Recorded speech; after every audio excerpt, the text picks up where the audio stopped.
The new kid is trying to play with the cube of ultimate destruction! You be nice to all your friends, Eric. Welcome to I'm Your Target Demographic, and welcome to our review of South Park: The Fractured Butthole. I played on PS4, but it's available on a variety of platforms. If you played the first South Park, The Stick of Truth, this game begins right in the aftermath of that game.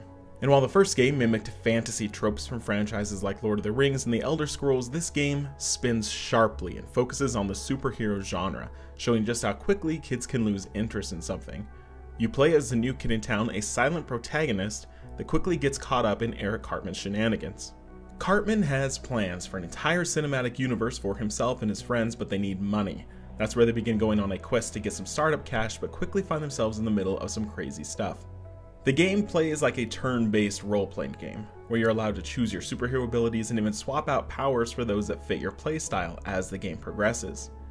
We get a new grid system in this game, meaning that your character placements become important, which is a nice change. You also have way more companions than you had in the first game, meaning your team has a lot of flexibility. Each hero also has a really cool ultimate move, giving you incentive to at least try everyone a few times.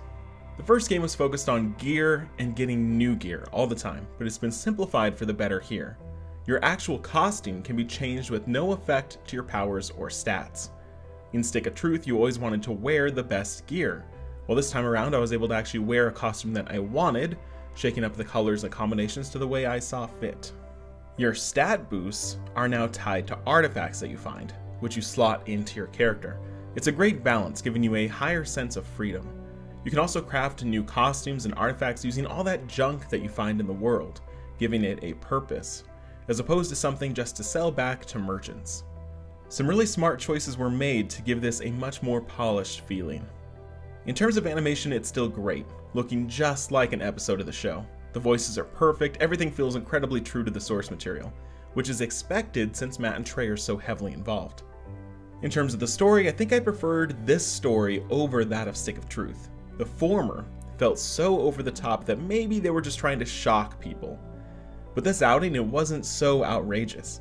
I don't think I ever had to fight any aborted Nazi zombie babies this time around. They also managed to show off new parts of South Park without reverting back to what the first game did, so it feels quite different.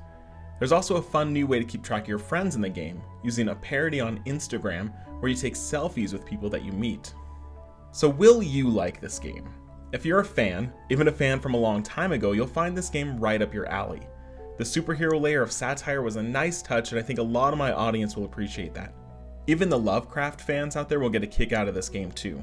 It only took me a few days to beat it, about 18 hours, so it's relatively short for an RPG like this. So why not try it? I think it'll really only appeal to fans of the show though, and it doesn't do anything revolutionary, but it manages to pick elements from other RPGs that have worked, and it clones them here. I'm going to give the game a 4 out of 5.